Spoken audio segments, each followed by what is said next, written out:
بسم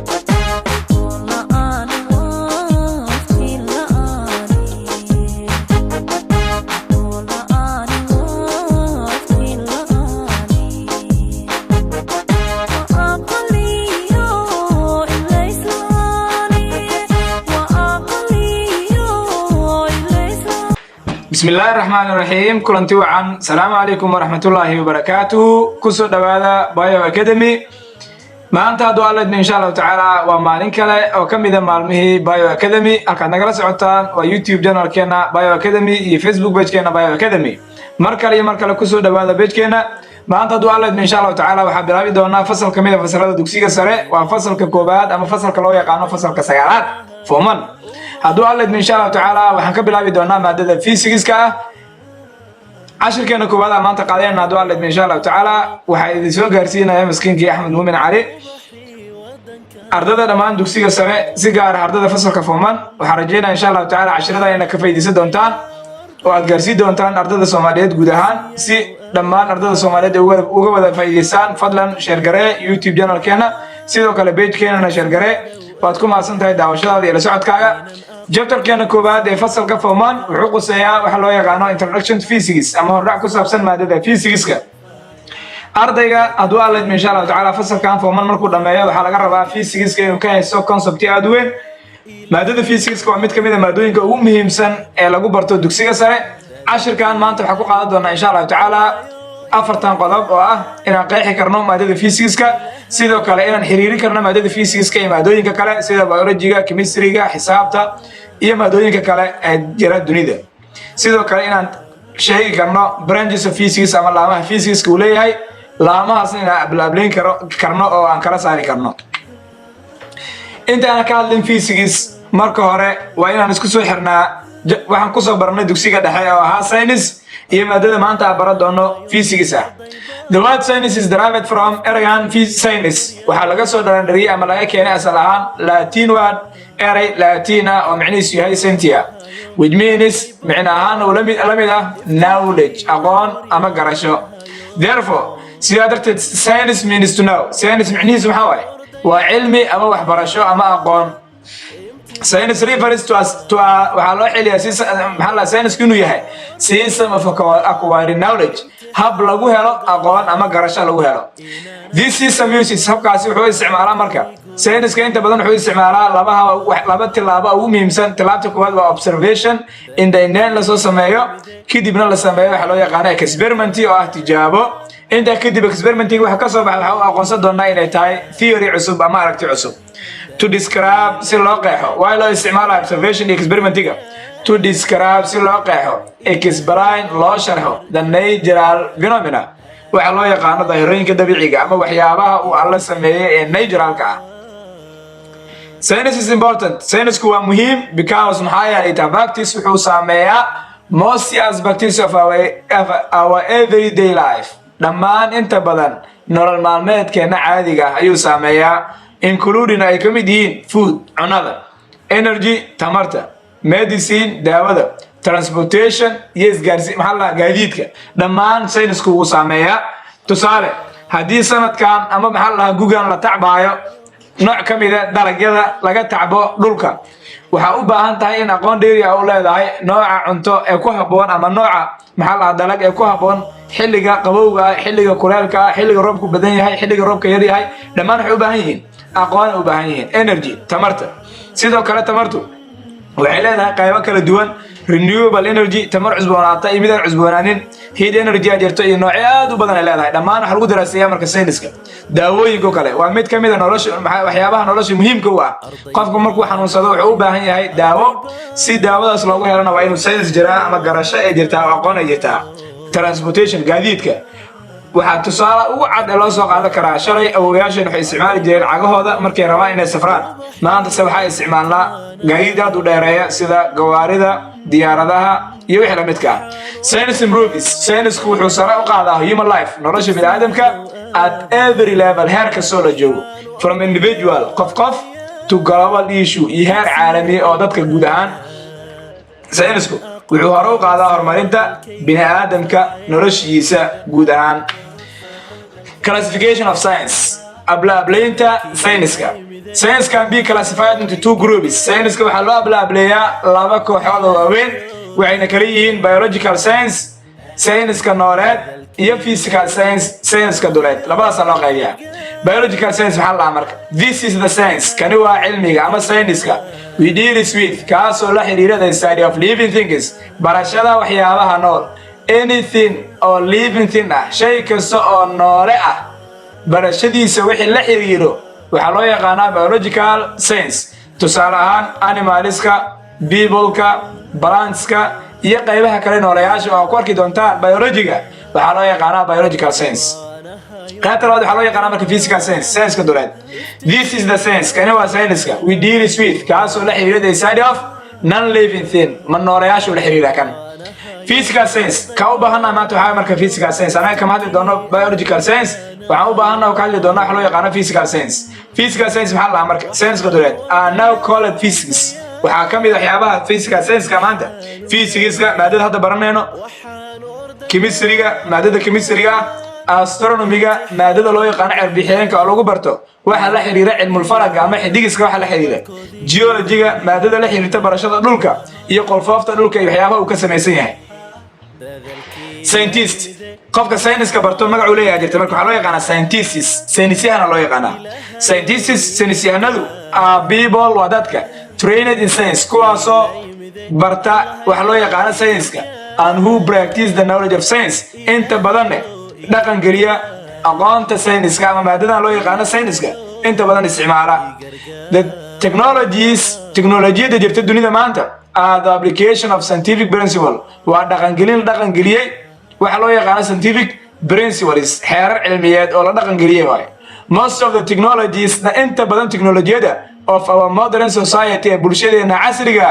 throughout the world ee dunida hareeraheeda kala duwan are related to physics inta badan waxay la xiriiraan maadadan physics-ka. For example tusaale ahaan dunida casriga aynu ku noolnahay waxyaabaha laga maarmin waxaa ka mid car gaariga ama gaadiidka is made of the principle of mechanics wuxuu ka samaysan yahay xeer loo yaqaano xeerka mechanic-ada oo ka mid xeerarka ugu muhiimsan ee maadada physics-ka lagu barto ama ahba laan ka tirsan laamaha physics-ka mechanical physics loo yaqaano. Refrigerator frinjeerka ama fridge-ka ama qaboojiyaha bas u taqaano is based on wuxuu ku dhisan yahay xeer loo yaqaano thermodynamics xeerka loo yaqaano xeerka kulka ayuu ku dhisan yahay waana laba ka mid waxyaabaha ugu muhiimsan ee physics-ka ama laamaha ugu muhiimsan ee physics-ka. Hadda maanta waxaan naqaanaa marka science iyo physics sida u wada xiriiraan sababtoo science waa soo baranay waxa dhahnay waa maado ka mid maadooyinka ugu muhiimsan dunida laga barto waxaana ku qeexi karnaa science inay tahay is the study of living and non-living thing barashada noolaha iyo ma noolaha. Science-ka laba u kala qaybina marka waxaan dhahnay biological science iyo physical science. Biological science waxaan dhahnay maanta inta ugama baahnino physical science uu ka tirsan yahay physics-ka. Hadda marka physics oo waab tiri karnaa waxa dhigi karnaa waa maado ka tirsan science-ka si gaar laanta loo yaqaano physical science. Let's go marka awada socona what's physics waa maxay physics deals with maadadan physics-ka loo inta badan waxay la xiriirtaa properties of matter asaamaha walaxda properties of matter asaamaha walaxda matter ama maado waxa loo yaqaanane horan u soo baranay oo walax horan u soo baranay waxa lagu qeexay inay tahay is anything that has mass and occupies space waa shay ka soo cufle meel marana buuxiyo.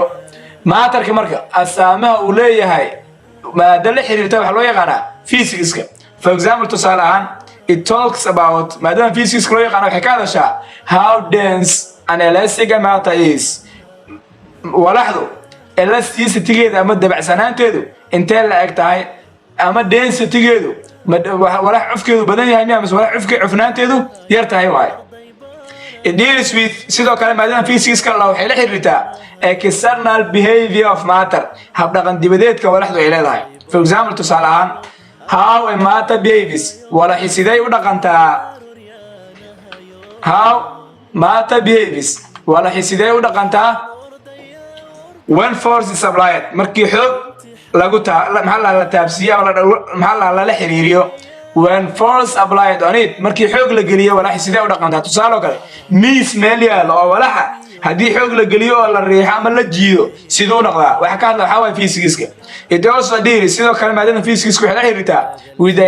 interaction between falgalada ka dhaxeeyo walaxda naftirkeeda matter-ka an energy iyo tamarta. The word physics marka eragan physics oo mar walba nagu soo laalaama doona maadadan oo ah is derived from waxa laga soo randariyay Latin word erey Latin oo macnihiisu maxaa la ah physica which means macnaheena natural thing walxa dabiiciga natural thing walxa dabiiciga sifadu physics waxa dhigi karnaa is the study of nature wa barashada dabiiciga ama is the study of natural thing wa barashada walxa dabiiciga. Definition of physics marka physics qeexitaankiisu waa kana marka is the branch of science waa laanka tirsan sayniska concerned with taasoo qusaysa the nature dabiiciga ama dabiicada waxa loo yaqaan and properties of matter iyo asaamaha walaxda and energy iyo tamarta. qeexitaanka physics waa kana marka waxa lagu qeexi karaa inuu yahay is the branch of science laanka tirsan sayniska concerned with taasoo qusayda the nature dabiicada and properties of matter iyo asaamaha walaxda and energy iyo tamarta. Why physics is important? Muxuu physics muhiim u yahay? Physics muxuu muhiim u yahay? Physics is explore the universe. Physics yaanada ama dadka physics ka barto inta badan dunidu waxay ku soo kordhiyaan their investigations baaritaanadooda ama maxaa la waxay dunidu ku soo kordhiyaan waxyaabo badan. Their investigations baaritaanadoodu range from wuxuu u dhaxeeyaa particles qurub ka soo bilaab that are smaller than atom taasoo ka yar atomka. Atomka waa shay ugu yar ee noolaha uu ka samaysan yahay. Shayga ugu yar ee noolaha uu ka samaysan yahay wax ka yar oo particleskiisa oo sida maxaa la nucleuskiisa ama waxa loo yaqaano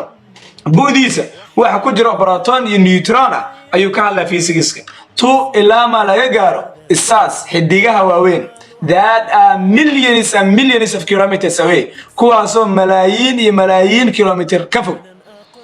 ama ka weynba. Physics explains maadaama physics macnaheedu waxa marka wax yar iyo wax weyn intuu dhaxayso ka hadla physics oo wuxuu ka tagay malhambo. Physics explains physics wuxuu sharaxaad ka bixiyaa the day to day activities ama the day to day phenomena happening dhacdooyinka ama waxa la hadaa heerooyinka dhaco maalin la u dhaco arano sareerahan ka dhaco. For example tusaalahan it explains wuxuu sharaxaad ka bixiyaa why lightning occurs during rainy day markuu roobka da'ayo maxay biriqi u dhacdaa why biriqi u dhacdaa markuu roob da'ayo. It also helps sidoo kale physics wuxuu naga caawiyaa to know inaan barano the working of various electrical devices qalab badan oo koronto ku shaqeeya qaabka u shaqeeya inaan barano sida bulbs la gulubyada fluorescent tubes iyo laambadaha dhaadheer electric motors motorada ku shaqeeya ganabka ama korontada ku shaqeeya and how x-rays iyo sida raajada ama falaaraha x can be used loogu isticmaalo to detect fracture in lagu ogaado jabka in a bone ee lafaha ka jiro. And it also explains sidoo kale physics wuxuu quseeyaa how ventilation in a room sidee hawo gudbiyaasha qol is achieved among others loo helo. Macnaha waxa marka dhammaan nolosha qaybaheeda kala duwan oo dhan physics kama tago. Tusaale kale baloon markii la dheelaayo physics uu ka hadlaa markii fasal la fadhiyo kursi iyo miis iyo waxaas oo dhan anything hayraada sabuurada all of them physics ku ka hadlaa. qaabka ugu hadlane haduu Allah insha Allah taala qayb kasta waxa ku tagi doonaa marka joogna haduu Allah insha Allah. Physics explains physics wuxuu sharaxaad ka bixiyaa waxyaabaha soo socda marka across of eclipse dhicida waxa loo yaqaan madoobaadka ama dayax madoobaad ahaado ama qorax madoobaad ahaado labada noocba laana eclipse iyo solar eclipse labadaba and lightning iyo biriqdaba. Formation of rainbows samaysanka qaansar roobaadka qaansar roobaad waa la yaqaanaa inta badan dadka Muqdisho joogo laakiin erayga qaansar roobaad uma yaqaanaan magac kale loo bixiyaa ay ka raali noqotay hadii qof caashal lahayd jirto ay dhageysanaysa cashirkan waxa loo yaqaanaa caash arab dheer.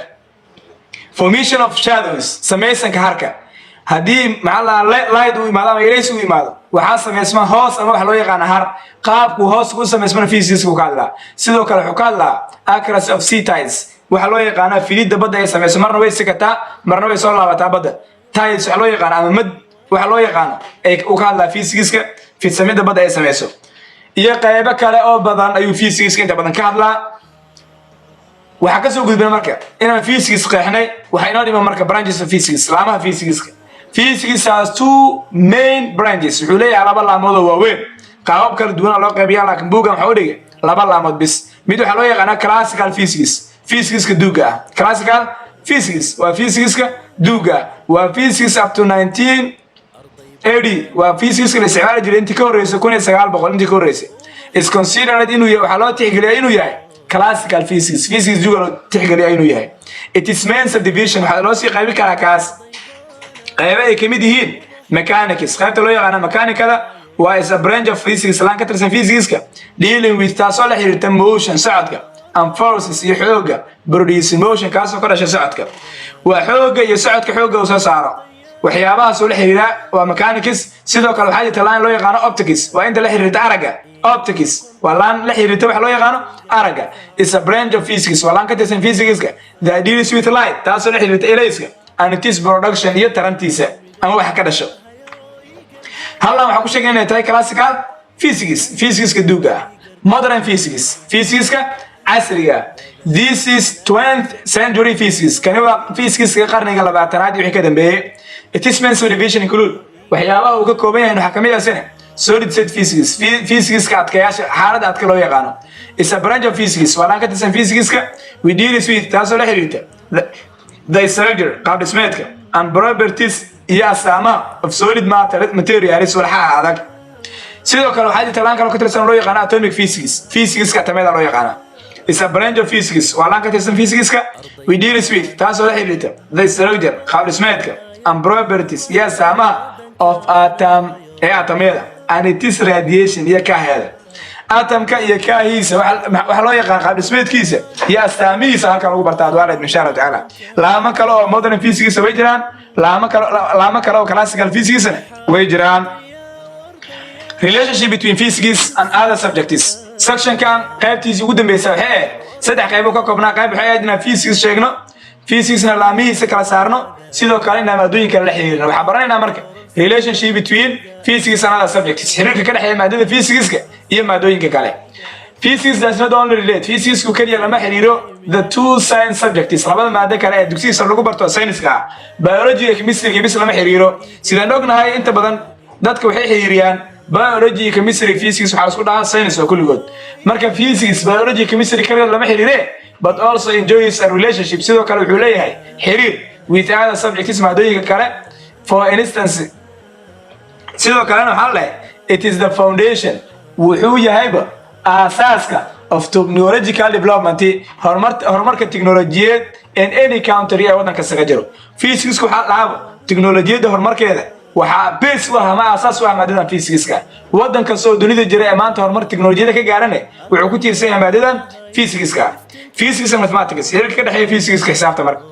physics is related strongly physics wuxuu si xoogan la xiriiraa with mathematics maadada xisaabta many physics concepts inta badan xogaha physics-ka and formula iyo xeerarkuba ay expressed waxa loo tibaaxaa mathematics qaab xisaabeed tusaale kale marka la raadinayo energy waxa kinetic energy waxa lagu helaa half mv square maxaa marka waxa Soomaan equal equations kuma jirto waa xisaab formula marka formula ka physics marka la soo saarayo waxa la maraa marka mathematical expression tibi xisaabeed la maraa marka waxa lagu tibaaxaa qaab xisaabeed hay physics iyo biology maadada physics iyo biology xiriir ka dhaxay marka knowledge of length barashada bikaacada ama wax loo yaqaan ka hadalka bikaacooyinka bikaaca waxa la weyneysada in physics tayo lagu bartay physics-ka used waxa loo isticmaalaa in making microscopes in lagu sameeyo microscope-yada ama weyn lagu sameeyo shaybaarada which are used kuwa loo isticmaalo in the study of cells barashada unugyada biology marka la joogana biology marka la joogo wuxuu ka hadlaa cells wax loo yaqaan unugyo oo shayga ugu yaray noolaha uu ka sameeysan yahay cell si looga hadlo maadaama il maaragta uu yahay waxay u baahan tahay weyneysan lagu fiiriyo waxa loo yaqaan microscope weyneysan waxa lagu soo sameeyay cilmi physics oo loo yaqaan optical physics ama lenses bikaacooyin loo yaqaan physics and chemistry maadada physics iyo chemistry xiriir ka dhaxeeya fiiri marka way badan yihiin maadooyinka kala tusaale soo qaatay bisada physics halbet physics wuxuu ka caawiyaa in explaining in la sharxo forces within xooga ka dhaxeeyo atomyada and therefore atomic structure sidoo kale wuxuu ka hadlaa qaab dhismeedka atomka proton iyo neutron haday aan ka hadlaynay waxa lagu bartaa chemistry sidoo kale physics-kana muhiim u yihiin atomiga ama atomka waxa loo yaqaan qaybna waxa ka tirsan physics-ka loo yaqaan atomic physics-ka atameed qayb kale waxa jirto nuclear physics loo yaqaan physics-ka buuxid loo yaqaan iyana waxay qosaysaa atomka iyo qaab dhismeedkiisa iyo reactionskiisa iyo waxa ay qosaysaa hadba marka physics iyo chemistry xiriir aad u weyn leeyihiin marka physics and geography physics iyo geography fiiribo هداي mathematics biology chemistry waxa dhigi karnaa xiriir ka dhaxeeya geography si xiriir wala dhaxeeya fiir marka establishment of feeder partners in laga hadlo waxyaabaha uu ka kooban yahay cimilada tusaale kale kuleelka qabowga huurka dhadada waxyaabahaas laga hadlo relay and accurate use waxay u baahan yihiin si dhab loo isticmaalo instruments qalab like sida thermometer kulbeege wind van iyo marwaxadaha dabaasha ku loo yaqaan ama dabaasha lagu cabiro hygrometer all dhamaan waxyaabaha qalabyadan these physics concepts dhamaantood maxaa waay waa concept physics ku dhisan waxayna la wada xiriiraan dhamaantood maadada physics-ka si marka cimilada looga hadlo physics lama maarmo micnaheedu waxa u maraa caawina isdaadiinba maanta isdaadiinba ereyka soo sheegay physics naqaabo waa hagaag physics and religion physics iyo diinta ka waran tarbiyada ama diinta iyo physics ka xiriir ka dhaxeeya fiiri systems in the universe hababka dunida reveal great order lines dhamaan waxay u hoggaansamaan awaamirta waaweyn which can be traced back kuwaasoo loo tiiriyo to the creator khaliqa ama abuuraha oo Allah ah waxaa lagu dhahay maxaa la hababka jira dunida dhamaan waxay u hoggaansamaan awaamirta Allah subhanahu wa ta'ala study of physics marka barashada physics has come up with findings inta badan waxay la timaadaa ama ay soo saartaa waxyaabo which are in total agreement kuwaasoo si dhammaystiran u raacsan with all lines awaamirta Allah matter walaxda can be reduced to nothing waxaa dhihi karaa waxba ma aha scientifically si cilmiyeysan the reference is true tan lidkeed ayaa sax ah which confirms that taasoo cadaynaysa matter was created by Allah wax kasta inuu Allah subhanahu wa ta'ala uu abuuray Allahu khaliqu kulli shay Allah waxa waaye mid ka abuuray shay kasta oo dunida jiro physics and history maadada physics iyo history xiriir ka dhaxeeya marka carbon dating waxa loo yaqaano kaarboonka ama taariikheynta kaarboonka waxa loo yaqaano is an application waa dhaqangelin of radioactivity kaafalka waxa loo yaqaano which services kuwa u shaqeeya critical tool qalab muhiim ah to history carbon dating marka la joogo ama taariikheynta kaarboonka marka la joogo in kaarboon wax lagu xisaabiyo marka la joogo tusaale oo kale lafa meel laga helay lafiya la baaray kaarboonka ku jiro ayaa la cabiray markaas waxa uu dhahaa shaygan wuxuu ahaa intaasoo sano ka hor qiyaastii u ahaa history muhiim u yahay laakiin ogow radioactivity isticmaalaha mataata wax loo yaqaan ama kaafal dikii wax loo yaqaano jabtar chemistry maxalla physics kamida oo fonforka qayb kamida lagu imaan doono ayaa ku baran doona du'aalid insha Allah ta'ala radioactivity ama kaafalid wax loo yaqaano ayuu la xiriiraa waxa waa history muhiim u yahay si loo helo fossil aid ama wax loo yaqaano waxyaabihii hore basic pattern of life noloshii hore ee bini'aadamka si loo soo helo physics and medicine physics iyo daawada ka waran ama medicine caafimaadka ka waran in medicine caafimaadka marka la joogo x-rays falaaraha x ama raajada lasers qaliinada laserka loo isticmaalo ama laserka waxa loo yaqaan shucaaca scanners scanada la saaro qofkii raajo wax ka sheegi weedo ama qaybo kamida baaritaanada la marsiiyo qofka which are all application of physics kuwa dhammaan physics lagu sameeyay ay used waxa loo isticmaalaa diagnosis and treatment of disease in lagu baaro cudurrada ama lagu daweeyo cudurrada ayaa loo isticmaalaa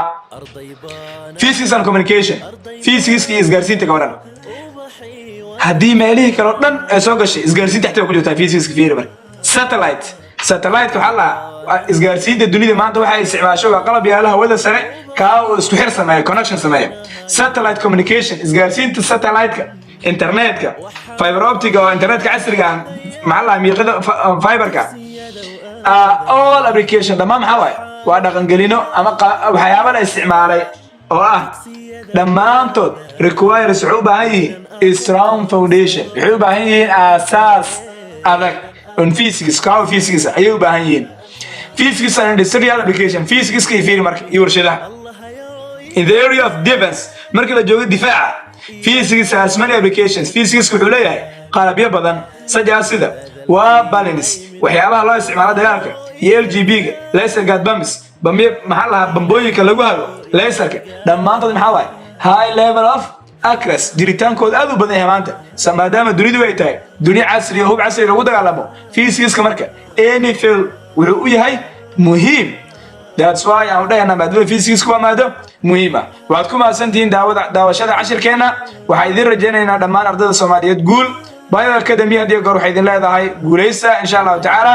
la wadaag ardayda Soomaaliyeed oo gaarsiin cashirkan ajir Allah ka siiyo waad mahadsantihiin assalamu alaykum wa rahmatullahi ta'ala wa barakatuh